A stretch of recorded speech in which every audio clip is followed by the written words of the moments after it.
The way that we understand intelligence just from the audio, not from the text. I mean, if the same piece of text, what I'm saying and let's say a parallel person is saying, will be perceived very differently because there is a lot of dimensionality that lies in the audio itself, which is basically what we call as audio intelligence.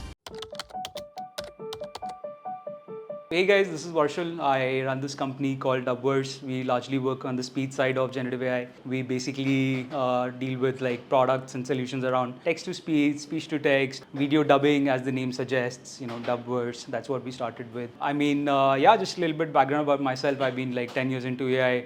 There was a point in time I was, I was doing a startup, and then essentially I forayed into research. I wrote a paper. I also had a not-for-profit lab where I was working with a bunch of AI talent across India. That's when I pinged Paras as looking for some help. But then eventually I realized that in order to create impact in AI, I essentially need to sort of commercialize a certain use case or a problem statement. So that's why I went into solving video dubbing. I mean, largely we started with an intent that, like Ivy League level content is available on YouTube for free, right? Since more than a decade. That's how I got into like data sciences, data analytics. Back then it was called that, right? But that's not really available to most of the world because A, that's in English, right? B, that's what percentage of the world actually speaks English? Just like 20%.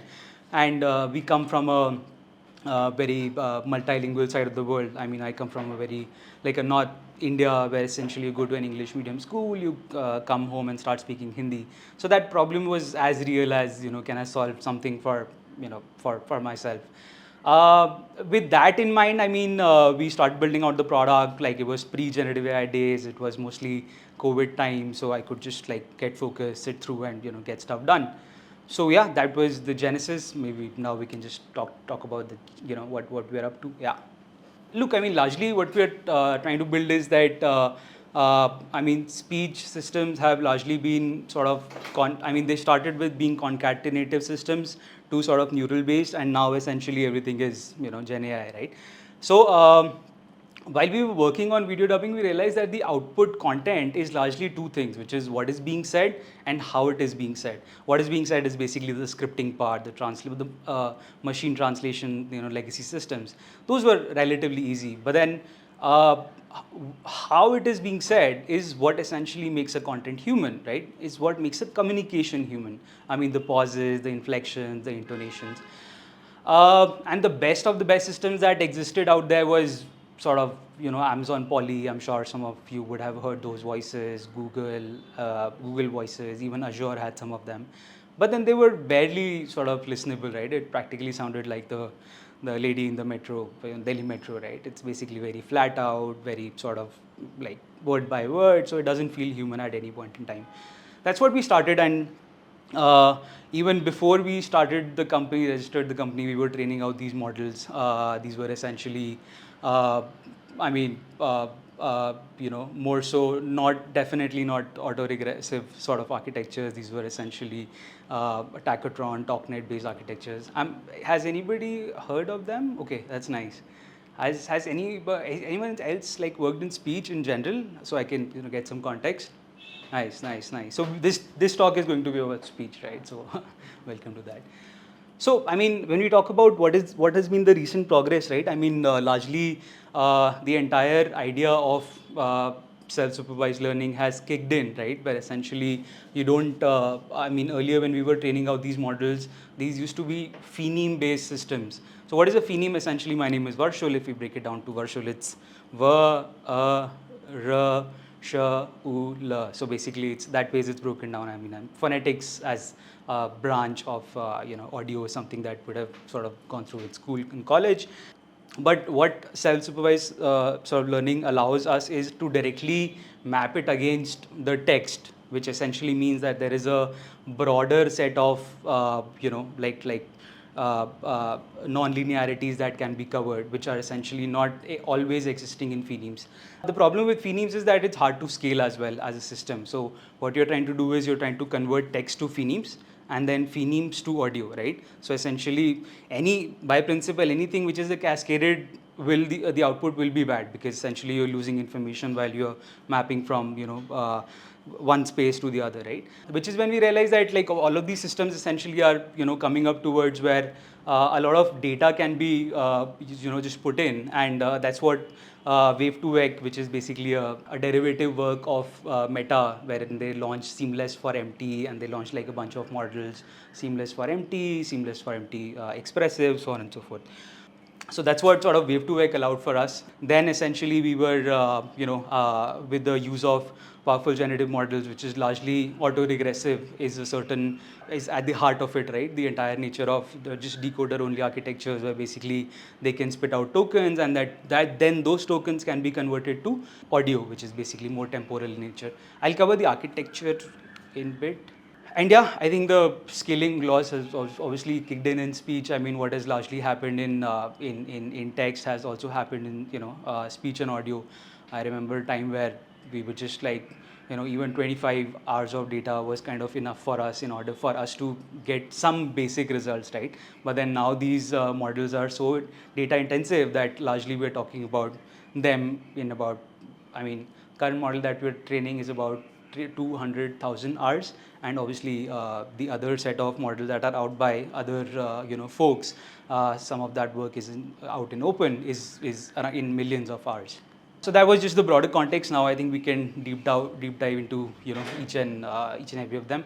So largely, I mean, when we're talking about like these phoneme representation, right? First, the way that I explained, right? I mean, the core component was essentially CNN that was being used, and that was basically when you have a lot of text, and then essentially you are using some form of a model to convert that into phonemes, and then you're using some essentially method in order to convert those phonemes into the final audio, right? I think I'll just like keep moving to the relevant parts. So this is, I think, this is something that will, this is what our pipeline and our models look like. Essentially, what we are trying to do is we are trying to convert a lot of this speech and text data, which is essentially the parallel corpora, to speech files. So the pre-processing step over here is just like how any transcription system works, which is basically converting any form of speech to audio, right? Speech to text, which is basically an ASR sort of a module. That is exactly what a Wave 2x is categorically, where basically you take in the audio and essentially you're converting that into some form of audio tokens. Now, what this model essentially has learned is it's learned a semantic representation of what a audio actually is, which includes all the accent information, your pauses, intonation, the highs and lows, the language information. This is essentially like a more of a semantic learning of whatever the model has learned, right? Because all you're doing is you're converting speech essentially into some form of a semantic representation. Now, Wave 2x is one module there. Wave 2x is basically like an ASR, right? So just for context. So this is the first part wherein essentially we convert like speech into semantic tokens, which is basically the straight line. The second part is where essentially we convert these semantic tokens and the speaker reference clips. I'll come to that.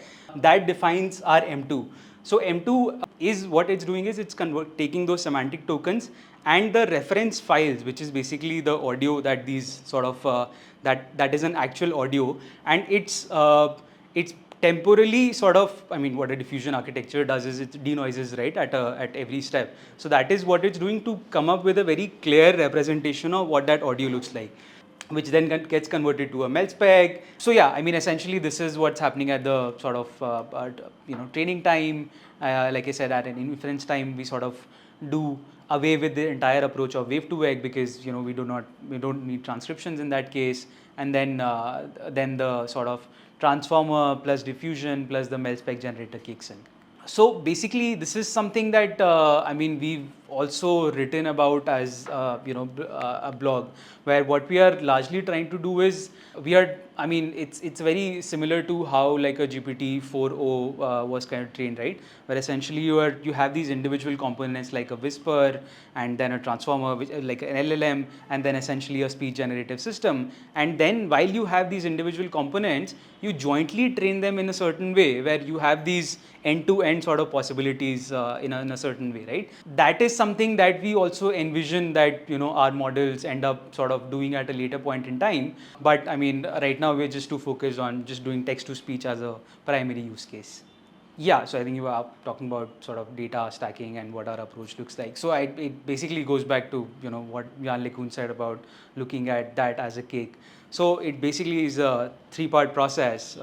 Ideally, it's a three-part process, but currently we are on a two-part process, which is a pre-training phase and an SFT phase, right? So basically, the way that sort of Jan LeCun would put out is that essentially it's like a cake. The entire icing is essentially the entire sort of base of the cake, which is the bread, is the pre-training, right?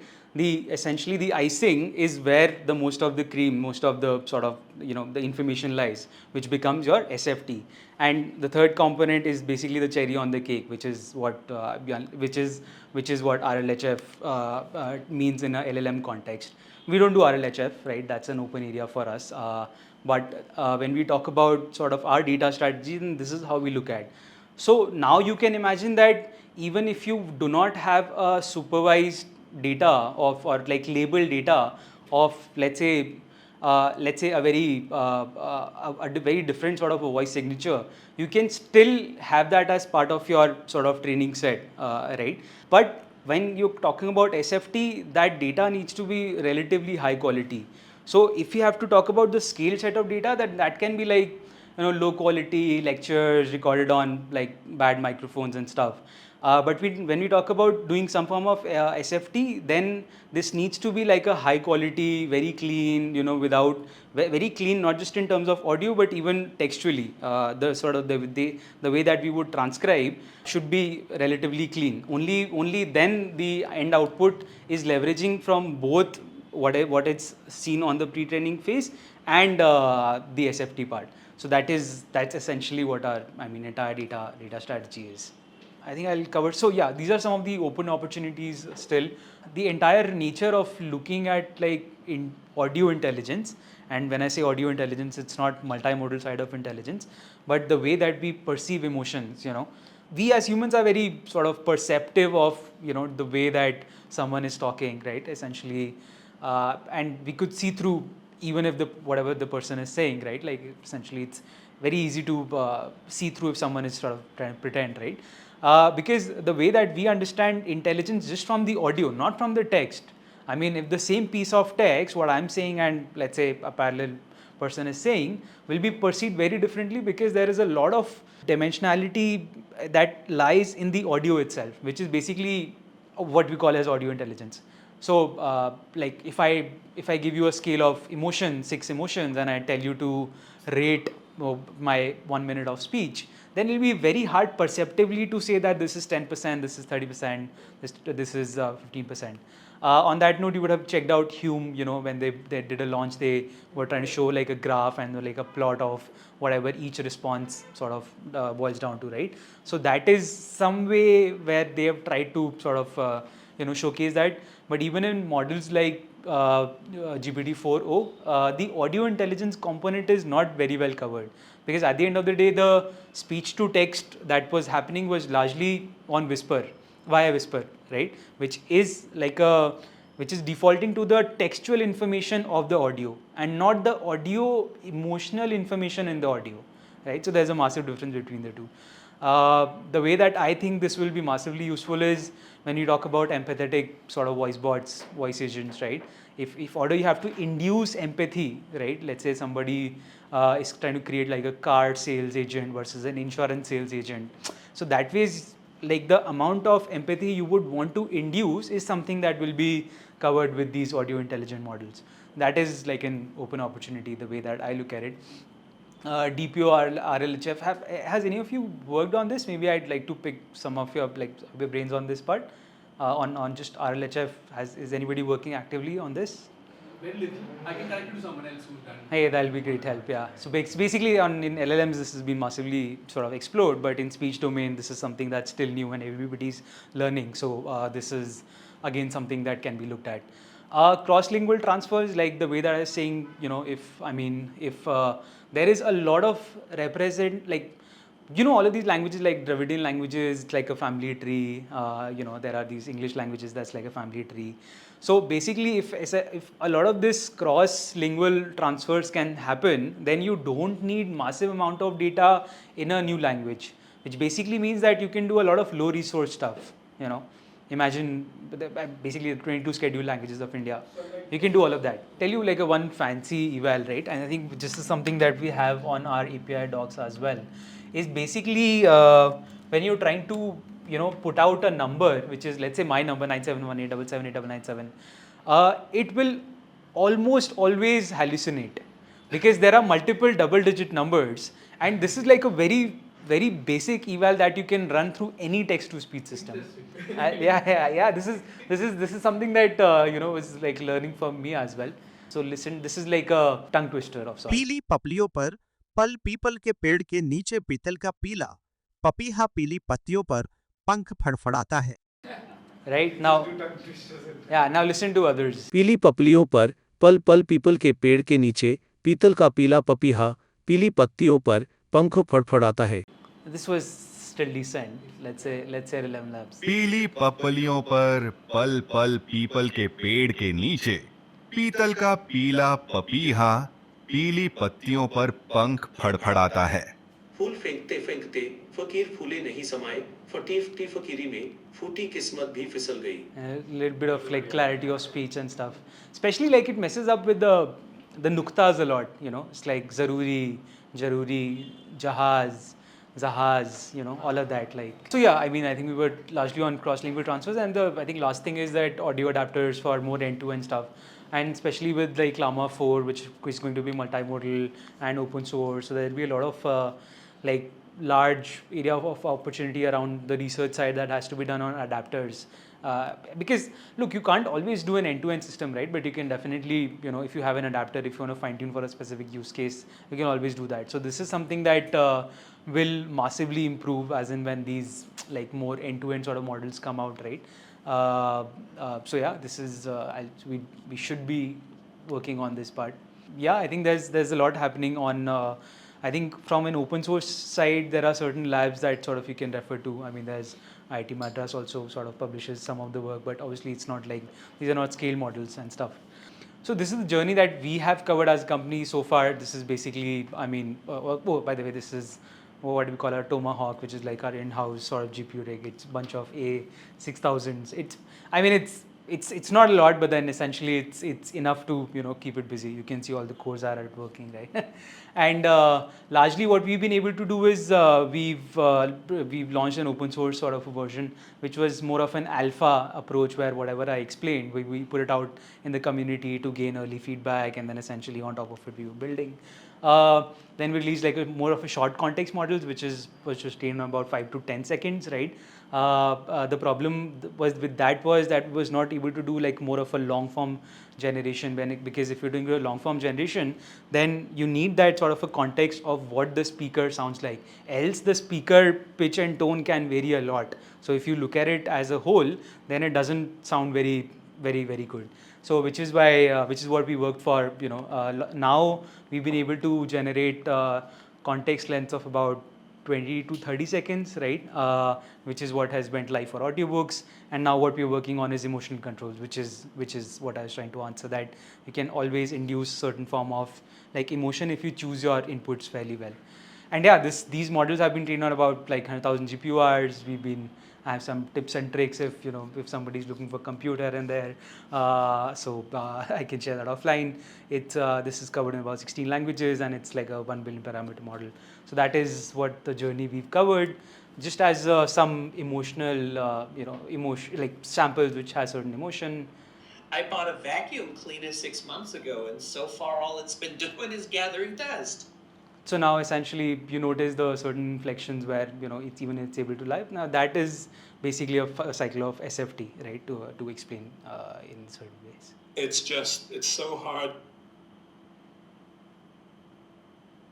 to come to terms with the fact that I'll never see her again, and it hurts so deeply. Right. So the way it would take pauses to just to sound sad is something that is again part of the data sets.